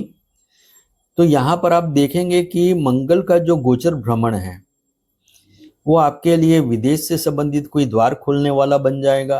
अर्थात कि विदेश में आप किसी तरह का कोई इंपोर्ट एक्सपोर्ट का काम कोई शुरू करना चाहते हैं, विदेश में कोई नौकरी पाना चाहते हैं, तो इन सब कामों के लिए, विदेश में पढ़ाई करने जाना चाहते हैं, तो इन सब कामों के लिए आपके लिए ये एक बड़ा ही पॉजिटिव ये समय काल रहेगा। इस समय में आप कोई अपने सुख साधन खरीदना चाहते हैं या किसी तरह की कोई यात्रा करना चाहते हैं, फॉरेन ट्रैवलिंग करना चाहते हैं, तो ये समय काल भी आपके लिए उपयोगी हो सकता है, ये आपको साथ दे सकता है। रेवती नक्षत्र जो है इसका जो द्वितीय चरण है वो शनि का मकर नवांश है, अर्थात कि आपका ये लग्न नवांश हो गया। मंगल का लग्न में आना आपके उत्साह को बढ़ा सकता है, आपके शौर्य को बढ़ा सकता है, आप में साहस की वृद्धि करेगा, आपको बहुत अच्छी एनर्जी देगा। लेकिन इस एनर्जी का उपयोग आप किस प्रकार से कर सकते हैं, पॉजिटिव वे में कर सकते हैं, नेगेटिव वे में भी कर सकते हैं। एनर्जी एनर्जी होती है, हमारा विवेक, हमारे संस्कार उसका सदुपयोग कर सकते हैं। यदि हम में किसी प्रकार का छिछोरापन है या हम किसी प्रकार से अनमेच्योर हैं, तो फिर हम उस अच्छे समय को गंवा सकते हैं और उस ऊर्जा को निरर्थक कर सकते हैं। तो विशेष तौर पर ये जो समय काल है ये आपके लिए बड़ा ही एनर्जेटिक रहेगा। इस समय काल में आप यदि चाहेंगे तो किसी मुश्किल से मुश्किल काम को भी आप चुटकियों में कंप्लीट कर सकते हैं। तो ये जो समय है इसमें आपको ध्यान रखना होगा। 28 अप्रैल से लेकर के 2 मई 26 तक का ये समय काल है। रेवती का जो तृतीय चरण है ये कुंभ नवांश है। कुंभ राशि में वैसे तो मंगल के कुछ अच्छे फल कम ही मिलते हैं, चाहे फिर मंगल किसी भी कुंडली में कितना भी राजयोग कारक बन रहा हो, क्योंकि शनि की ये मूल त्रिकोण राशि है। तो यहाँ पर मंगल जो है कुछ ज़्यादा डिस्टर्ब रहता है, या ये कहें कि मंगल जो है यहाँ पर अपने कई अच्छे फलों को देने से बचता है। तो यहाँ मंगल का कुंभ नवांश में आना वाणी विलास करवाएगा, अर्थात कि व्यर्थ का तर्क वितर्क करेंगे, व्यर्थ का धन भी व्यय करेंगे, क्योंकि यहाँ पर मंगल का आना अर्थात कि कुछ जल्दबाजी करवाना, कुछ दिखावेबाजी में, ईगो में आपको ये धकेल सकता है। तो यहाँ पर आपको इन बातों से बचना होगा, और खास करके किसी तरह का कोई एग्रेसिवनेस, कोई फ्रस्ट्रेशन आप पर हावी हो सकता है, जो परिवार के साथ भी आपकी कलह करवा सकता है। रेवती का जो चतुर्थ चरण है वो मीन नवांश है। मीन नवांश अर्थात कि आपका तृतीय भाव का नवांश हुआ, तृतीय नवांश आप इसको कह सकते हैं। यहाँ पर मंगल जो है अपने कुछ अच्छे फल अवश्य देगा, चाहे वो शनि के साथ में, शत्रु ग्रह के साथ में है, लेकिन फिर भी यहाँ पर ये बहुत अच्छे फल देगा। जैसे कि सही समय पर सही निशाना लगाना, सही समय पर सही काम निपटा देना, इस तरह का बैलेंसिंग एक एक्ट जो है ये यहाँ पर आपको दे सकता है। सिर्फ इतना है कि आपका फोकस क्लियर होना चाहिए, आपका पूरा कंसंट्रेशन जो है अपने काम को लेकर होना चाहिए। तो ये समय काल भी आपको कुछ अच्छा लाभ अवश्य देगा। और सबसे बड़ी बात यह होती है कि जब मीन राशि को छोड़ करके मंगल आगे की राशि में जाने वाला होता है, तो आगे की उसकी जो राशि है वो उसका अपना खुद का घर है, मूल त्रिकोण राशि है मेष राशि। तो जब भी कोई ग्रह अपने घर की ओर आगे बढ़ रहा होता है, तो वो कुछ अच्छे फल अवश्य वो देने के प्रयास करता है। आप कितना लाभ उठा सकते हैं ये आप पर भी निर्भर करेगा। 2 अप्रैल से लेकर के 13 अप्रैल तक का जो समय है, ये सूर्य, मंगल और शनि की युति रहेगी। सूर्य भी यहाँ पर आएंगे, तो यहाँ पर सूर्य भी शत्रु ग्रह, मंगल भी शत्रु ग्रह, शनि भी उनका कट्टर शत्रु है। तो यहाँ पर ये थोड़ा सा एक आपके लिए कॉम्प्लिकेटेड टाइम रहेगा, लेकिन मैं मानता हूँ कि यदि धैर्य से चले और किसी तरह का कोई ईगो नहीं रखा, या फिर आ बैल मुझे मार वाली कोई स्थिति से आप बच गए, तो ये समय आपके लिए बहुत अच्छा समय भी साबित हो सकता है, क्योंकि तृतीय भाव के अंदर सूर्य का, मंगल का, शनि का, ये आपसे कुछ अच्छा पराक्रम भी करवा सकता है। 11 अप्रैल से 29 अप्रैल तक का जो समय है, बुध मीन राशि में चलेंगे। बुध आपका 9वें से 6ठे से, और मीन राशि में बुध का चलना ये निचस्थ राशि है बुध के लिए। तो यहाँ पर कुछ भूलना है या किसी तरह की कोई बातें आप जो याद रखना चाहते हैं वो या आपको याद नहीं रहेंगी, कुछ भूल जाएंगे, उसकी वजह से कोई नुकसान हो सकते हैं, या किसी तरह का कोई काम आपके जिम्मे डाला गया है, आप उसको निभा नहीं पाए, किसी तरह की कोई जवाबदारी, जिम्मेदारी है, छोटे भाई बहनों से संबंधित कोई जवाबदारी है, तो इस तरह की जो बातें हैं, इस तरह के जो काम हैं, उसमें कहीं ना कहीं आप चूक कर जाएंगे और ये आपके लिए थोड़ा सा तकलीफ करता हो जाएगा। 22 अप्रैल से 29 अप्रैल तक बुध रेवती नक्षत्र में, अर्थात कि स्व नक्षत्र में चलेंगे। ये समय आपके लिए थोड़ा अच्छा रहेगा। इस समय काल में आपको कुछ अच्छी राहत महसूस होती हुई दिखेगी। 19 अप्रैल से शुक्र जो है वो वृषभ राशि में, स्व राशि में गोचर भ्रमण आरंभ करेंगे। ये समय काल आपके लिए अच्छा रहने वाला है, अनुकूलता बढ़ेगी। यानी ये बोल सकता हूँ कि 19 अप्रैल से लेकर के फिर आगे जो है 10 मई तक का जो टाइम है, इस समय तक में शुक्र का एक लंबा साथ आपको इस समय काल में मिल जाएगा, क्योंकि शुक्र जो है यहाँ आपके लिए योग कारक ग्रह बन जाते हैं। पंचमेश भी हैं और दशमेश भी हैं, और जब शुक्र स्वग्रह ही होंगे तो यहाँ पर ये वृषभ राशि में, अपनी स्व राशि में होंगे, त्रिकोण में, पंचम भाव में। तो ये समय काल जो है आपके लिए काफ़ी अच्छा रहेगा। जीवन साथी के साथ में आप किसी सैर सपाटे पर जा सकते हैं, कहीं घूमने फिरने की कोई इच्छा है तो वो आपकी पूरी हो सकती है। किसी तरह की कोई लग्जरीज खरीदना चाहते हैं, यानी कि कोई वैभवी कार खरीदना चाहते हैं, कोई फर्नीचर खरीदना चाहते हैं, या किसी तरह का कोई लग्जरी आइटम आप लेना चाहते हैं, तो उसके लिए भी ये समय काल बहुत आपके लिए अच्छा रहेगा। यदि जीवन में और कोई परेशानी चल रही है तो गजेंद्र मोक्ष का पाठ करना आपके लिए बहुत अच्छा रहेगा।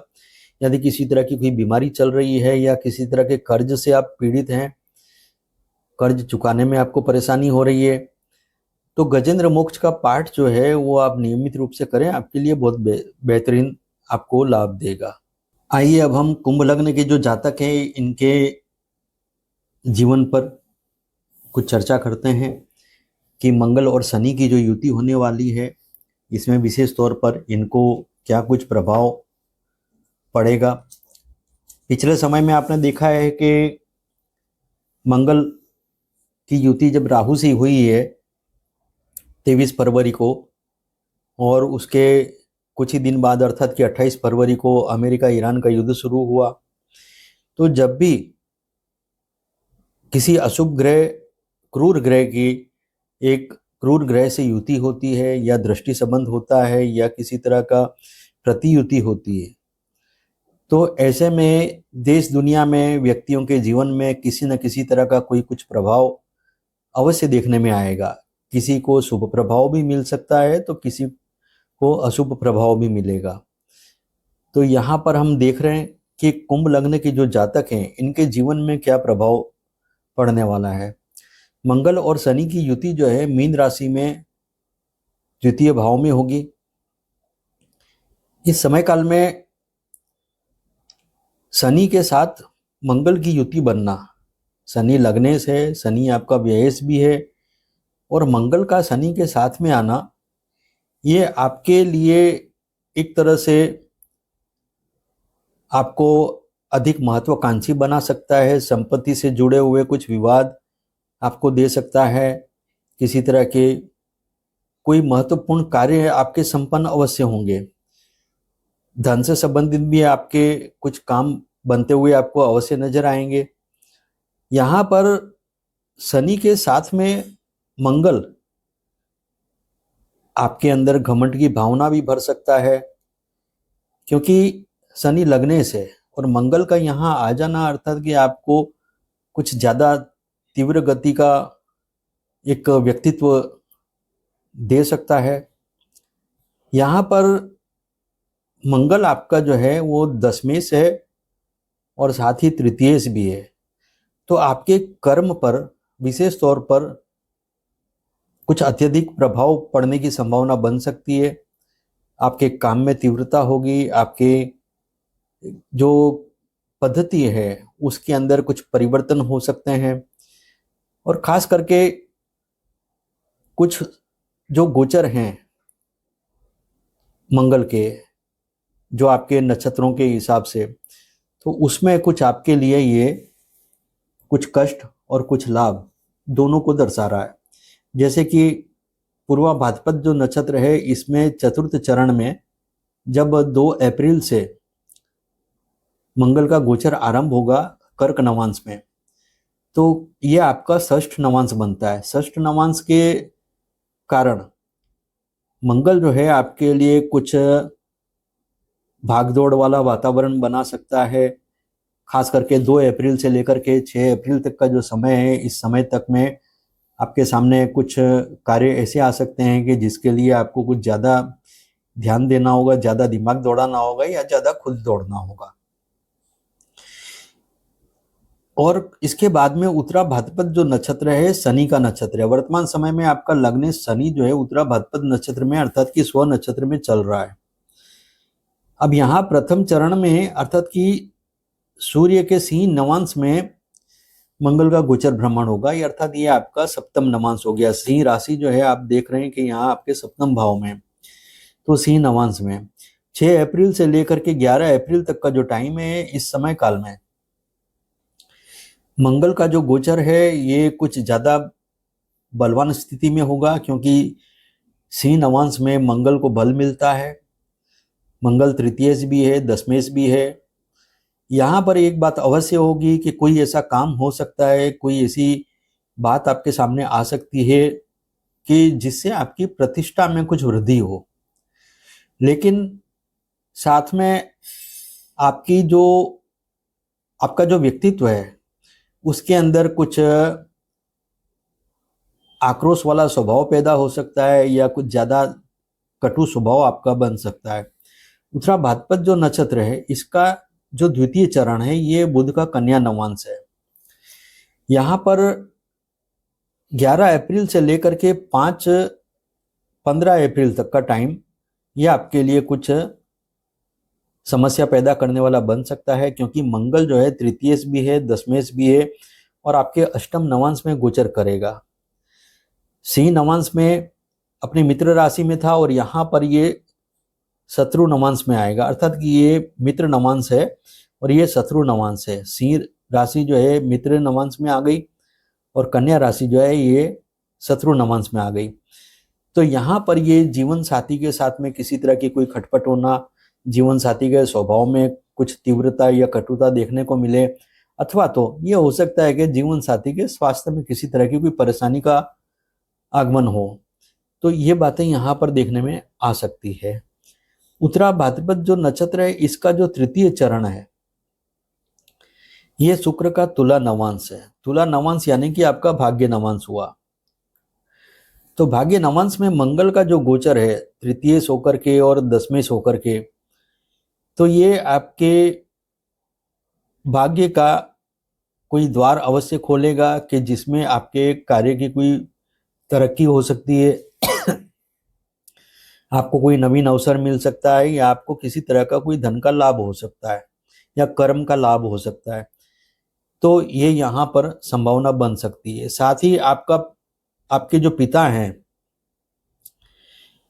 उनके स्वास्थ्य में कुछ सुधार होने की संभावना बन सकती है।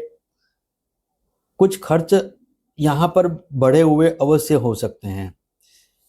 उत्तरा भाद्रपद जो नक्षत्र है इसका जो चतुर्थ चरण है ये मंगल का वृश्चिक नवांश बनता है, अर्थात कि आपका ये दशम नवांश हो गया।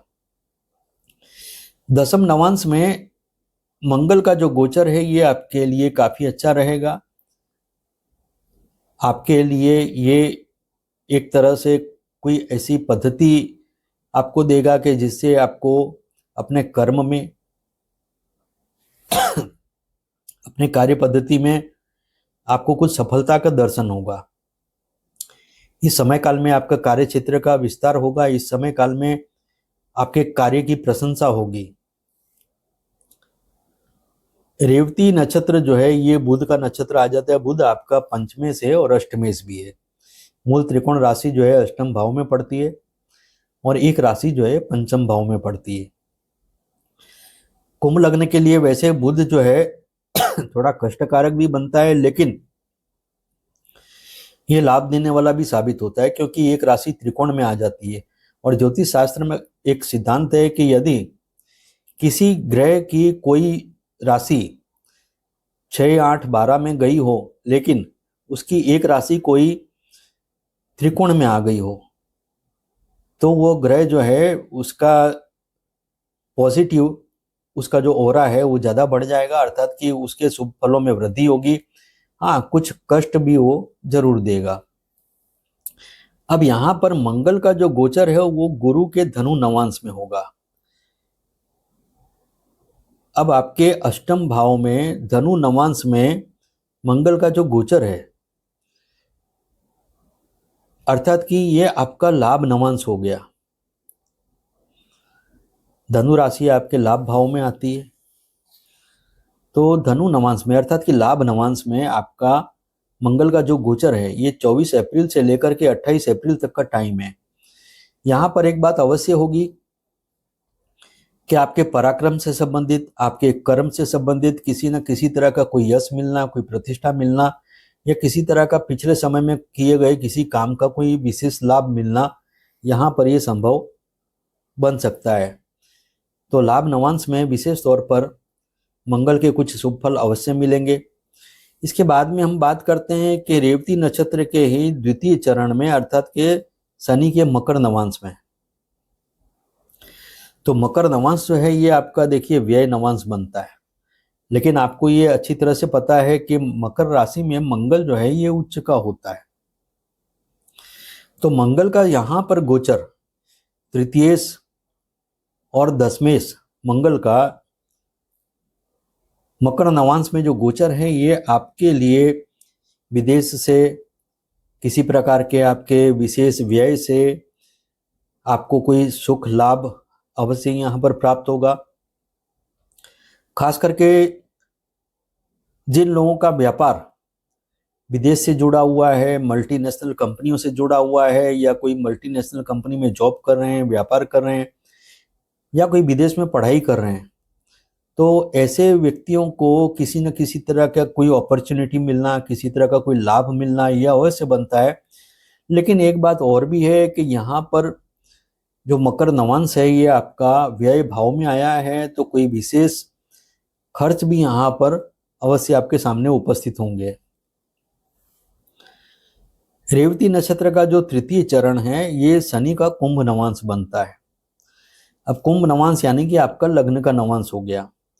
कुंभ राशि के अंदर मंगल के जो हैं शुभ फल देखने में लगभग कम आते हैं। जैसे आपने अभी महसूस किया होगा कि कुंभ राशि में ही राहु और मंगल की युति चल रही है, तो ऐसे में कईयों को स्वास्थ्य से संबंधित किसी परेशानी का सामना करना पड़ा हो, या स्वास्थ्य के पीछे, चाहे अपने स्वास्थ्य के पीछे या परिवार के किसी सदस्य के स्वास्थ्य के पीछे किसी तरह का कोई अधिक व्यय आपको करना पड़ा हो, क्योंकि मंगल जो है कुंभ राशि में जो पिछले समय में जो अभी चला आ रहा है राहु के साथ युति बना करके, तो यहाँ पर ये इस तरह के कोई व्यय या इस तरह की कोई परेशानी को दर्शाता है। तो उसी तरह से जब कुंभ नवांश में मंगल का गोचर होगा तो ये शारीरिक किसी कष्ट को या किसी तरह से दूसरे के किसी कष्ट के कारण आपको अधिक दौड़धाम करनी पड़ जाए, आपको किसी के पीछे अधिक व्यय करना पड़ जाए, ऐसी परिस्थितियां यहाँ पर ये बना सकता है। इसके बाद हम बात करते हैं रेवती के चतुर्थ चरण में मीन नवांश में मंगल के गोचर का। मीन नवांश अर्थात कि आपका ये धन भाव आ गया। तो धन भाव के अंदर मंगल का शनि के साथ में गोचर भ्रमण, ये आप मान करके चलिए कि आपकी जो कुछ भी बचत है उसमें से कुछ विशेष खर्च आपसे करवाएगा। परिवार वालों के साथ में आपके तालमेल में किसी तरह का कोई असंतुलन पैदा हो सकता है। बोलने में आपका क्रोध झलक सकता है। आपके धैर्य का एक, जिसे हम कहते हैं कि धैर्य की जो सीमा है वो टूट सकती है। किसी बात को लेकर के आप उत्तेजित हो सकते हैं, कहीं पर आप अपना धैर्य खो सकते हैं। तो ऐसी कुछ संभावनाएं बन सकती है। लेकिन हाँ, दशमेश का द्वितीय भाव में गोचर भ्रमण जो है वो आपके कामकाज से, आपके प्रयासों से, आपके पराक्रम से आपको किसी तरह का कोई धन लाभ भी अवश्य यहाँ पर दिलवाएगा। कई बार आपको ये महसूस होगा कि आप कुछ बोलना चाहते हैं लेकिन आपके सामने दुविधाएं कुछ ज़्यादा महसूस हो रही है, क्योंकि ये ड्यूल साइन है, द्विस्वभाव राशि है मीन राशि। तो यहाँ पर ये समस्याएं बन सकती है।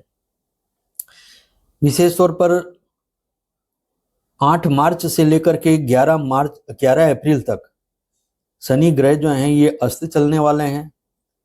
तो यहाँ पर आपको ध्यान रखना होगा कि आपका लग्नेश जो है वो अस्त चलेगा इस समय काल में। तो आपके उत्साह में कमी होना, आपकी आस्था में कमी होना, आपके आत्मविश्वास में कमी होना, ऐसे कुछ लक्षण आपको दिखाई दे सकते हैं।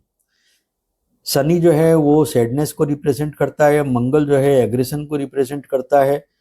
तो आपको यहाँ पर भी एक संतुलन बनाने की आवश्यकता अवश्य पड़ेगी कि ना तो हमें एग्रेशन पर केंद्रित होना है और ना ही बहुत ज़्यादा सैडनेस पर अर्थात कि उदासीनता पर केंद्रित होना है। 2 अप्रैल से लेकर के 13 अप्रैल तक सूर्य, मंगल और शनि ये मीन राशि में गोचर भ्रमण करेंगे। 11 अप्रैल से लेकर के 29 अप्रैल तक बुध जो है मीन राशि में निचस्त होंगे और 22 अप्रैल से लेकर के 29 अप्रैल तक बुध रेवती नक्षत्र में अर्थात कि स्व नक्षत्र में चलेंगे। जब बुध मीन में राशि में निचस्त होंगे उस समय काल में बोलने में कुछ भूलें हो सकती है। आप किसी बात को किसी को बोलना चाहते थे लेकिन आप बोलना भूल गए, या किसी काम को लेकर के आप घर से निकले थे वो काम करना भूल गए, ये सब संभावनाएं बन सकती है।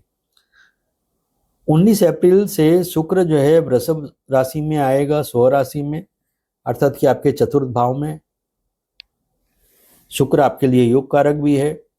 तो इस समय काल में आपके सुख में वृद्धि हो, आपके मन के आनंद में वृद्धि हो, ऐसा कोई काम भी अवश्य हो सकता है।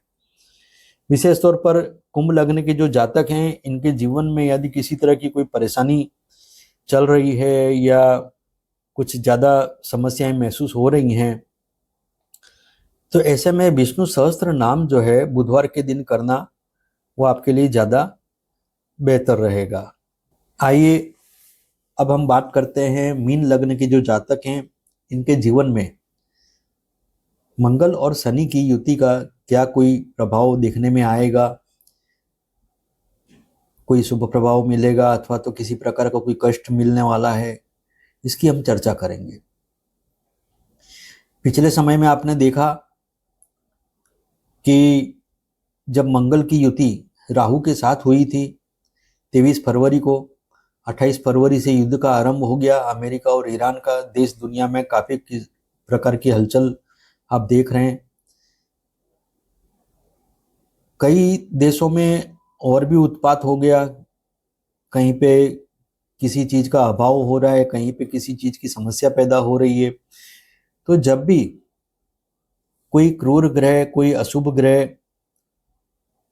एक दूसरे से दृष्टि संबंध बनाते हैं, एक दूसरे से प्रतियुति में आते हैं, या एक दूसरे की इनकी युति आपस में बनती है, अर्थात कि किसी एक भाव में ये इकट्ठा होते हैं, तो देश दुनिया में व्यक्ति के जीवन पर किसी न किसी तरह का कोई प्रभाव, कोई हलचल देखने में अवश्य आती है। मीन लग्न के जो जातक हैं, इनके लग्न में ही मंगल और शनि की युति बनने वाली है। 2 अप्रैल 26 से लेकर के 10 मई 26 तक मंगल ग्रह जो हैं ये लग्न में चलेंगे शनि के साथ में। शनि तो यहाँ पर लंबा समय चलने वाले हैं। मंगल यानी कि नैसर्गिक शत्रु शनि का विशेष तौर पर, तो यहाँ पर मंगल जो है सेकंड हाउस का लॉर्ड है, द्वितीय से और नवमेश भी है। मंगल लग्नेश गुरु का मित्र है। तो विशेष तौर पर यहाँ पर आप देखेंगे कि लग्न में शनि जो है वह थोड़ा कमजोर स्थिति में होता है और मंगल जो है वो काफी बलवान स्थिति में होता है। अब मीन लग्न के जो जातक हैं इनके लिए मंगल जो है कुछ ज्यादा योग कारक बन जाता है, क्योंकि ये नवमेश हो जाता है, त्रिकोण का स्वामी हो जाता है।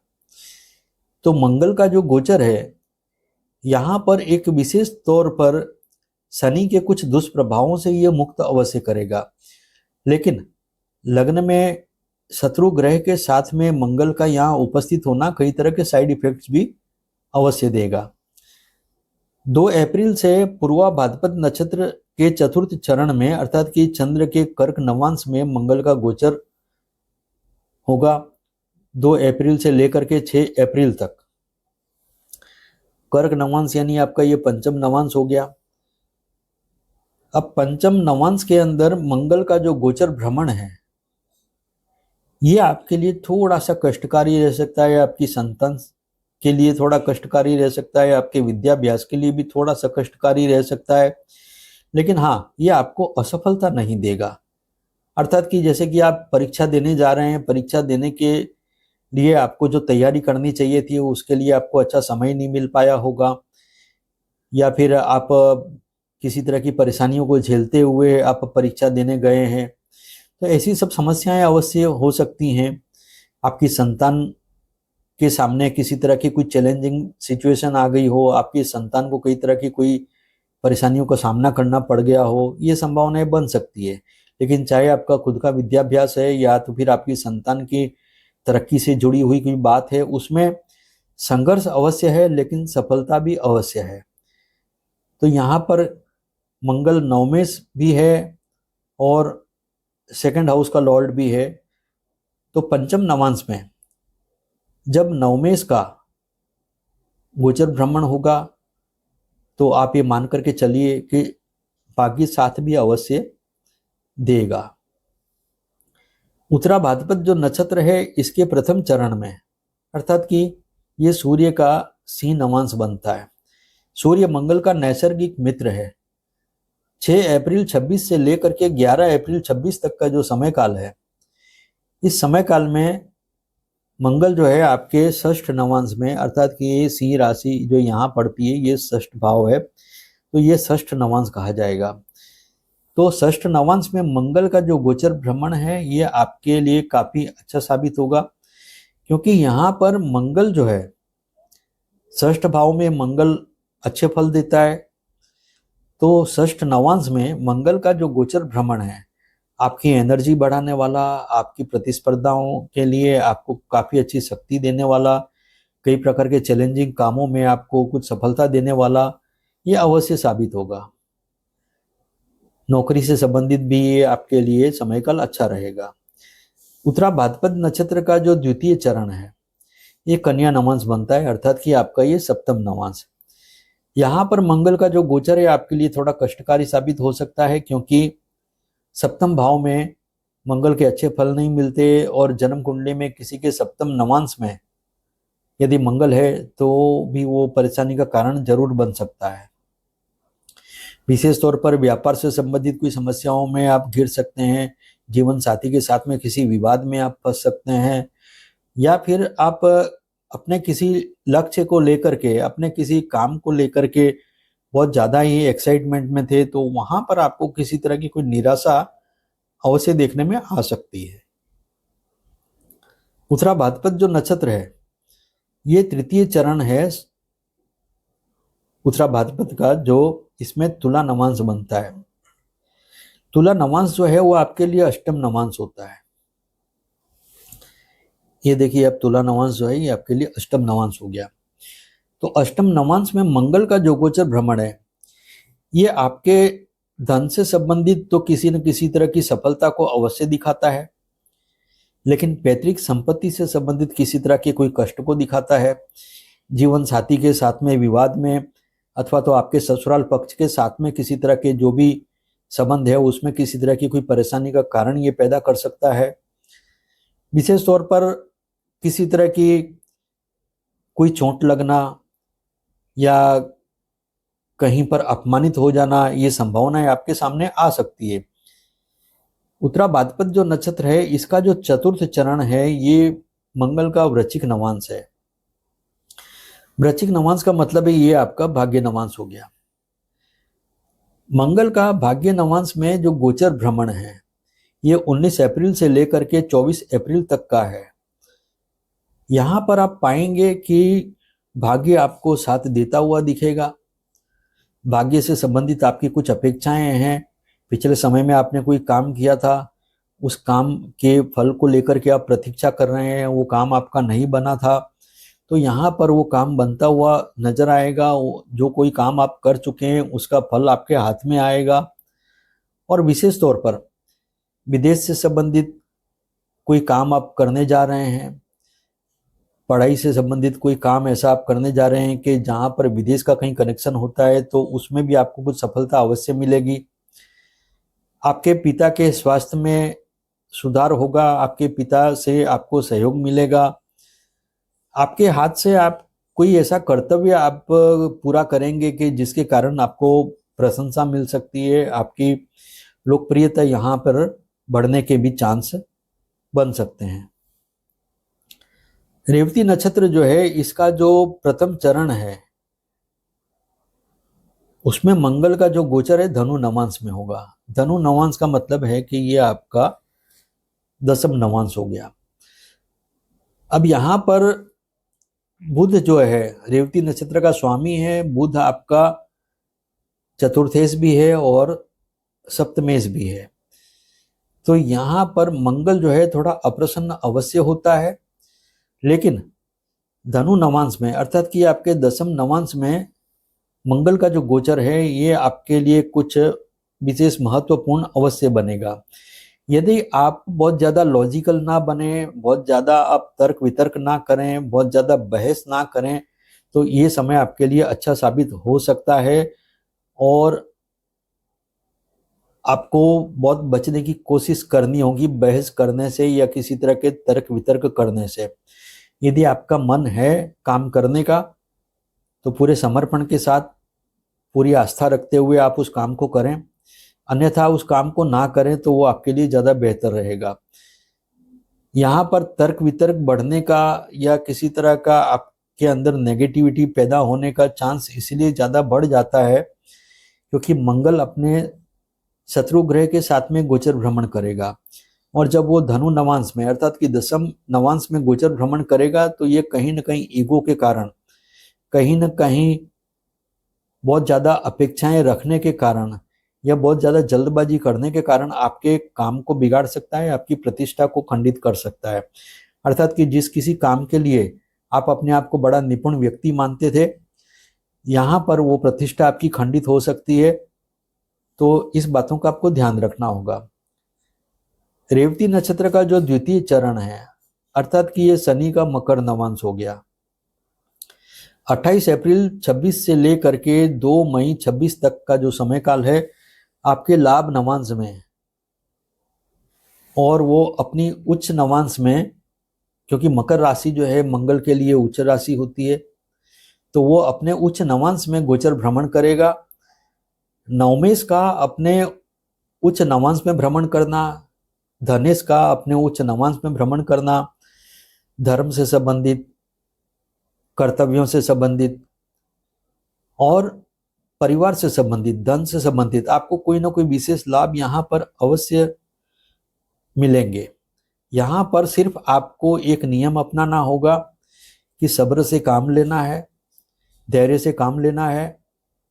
शनि के गुणों का यहाँ पर आपको उपयोग करना रहेगा।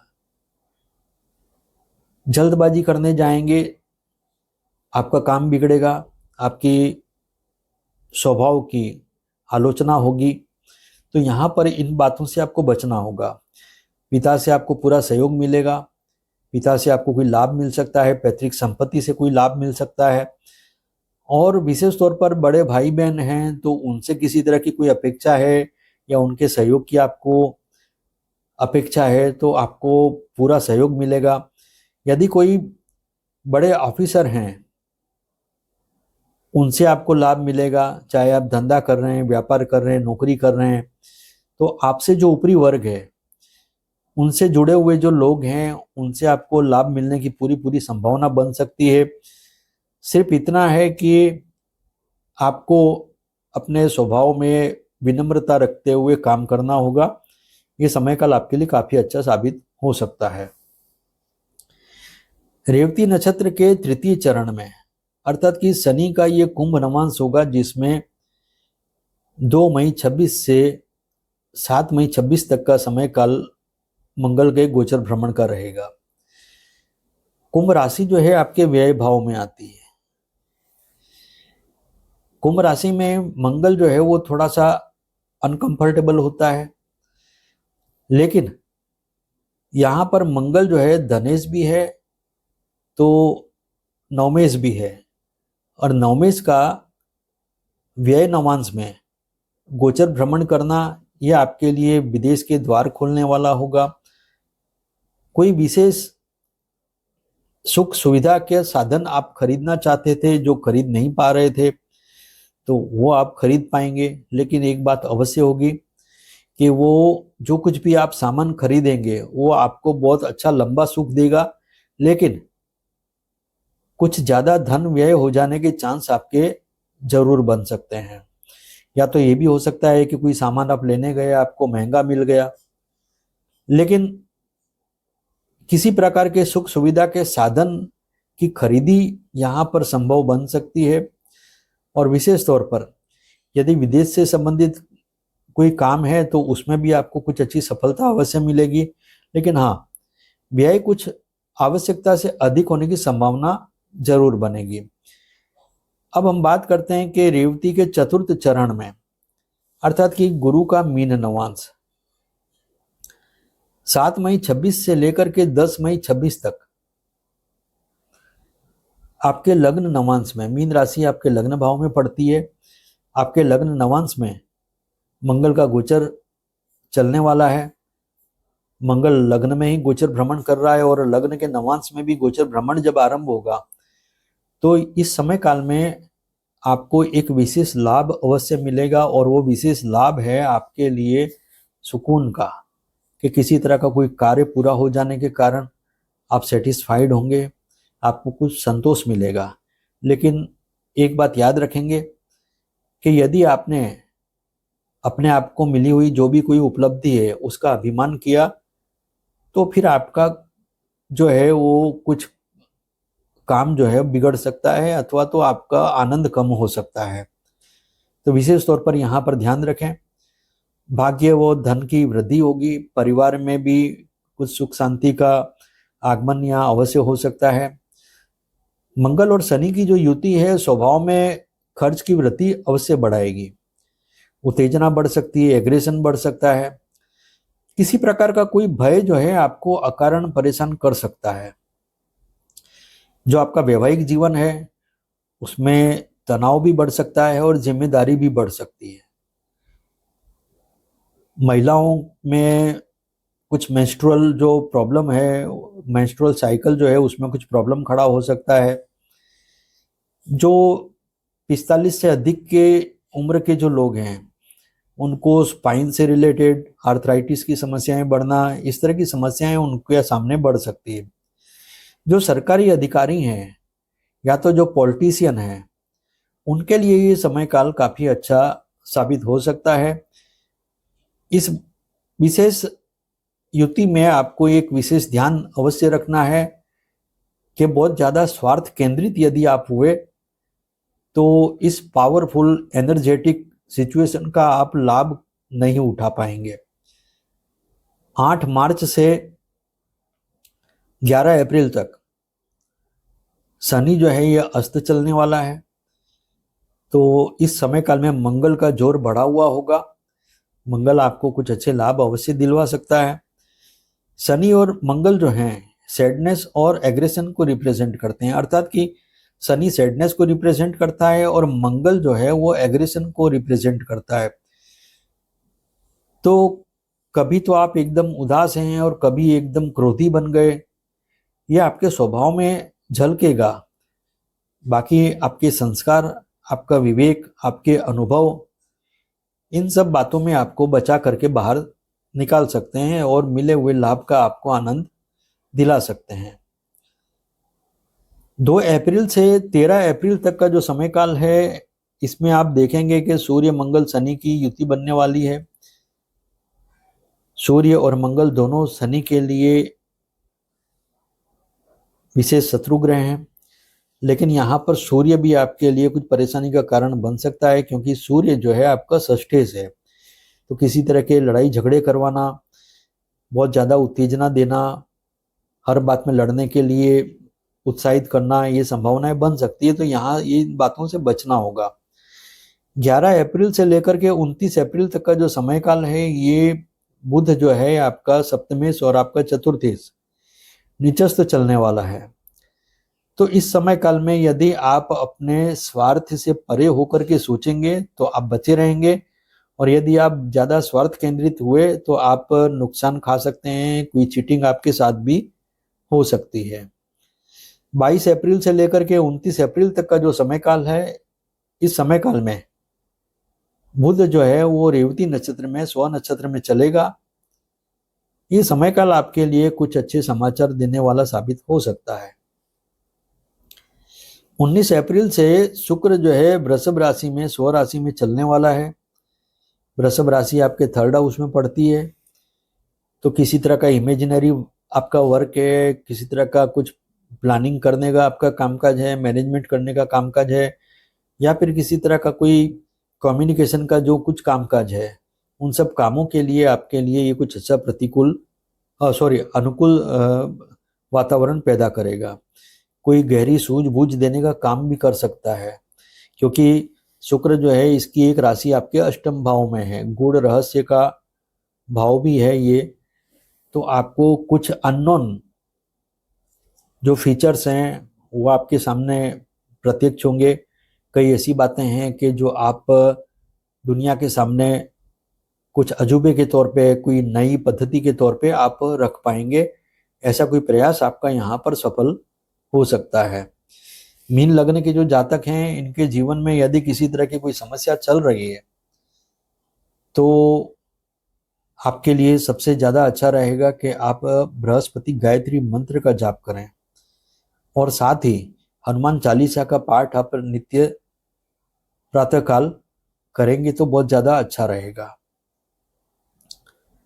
मैंने मेष लग्न से लेकर के मीन लग्न तक में मंगल और शनि की युति से संबंधित ये सारी जानकारियां रखी है।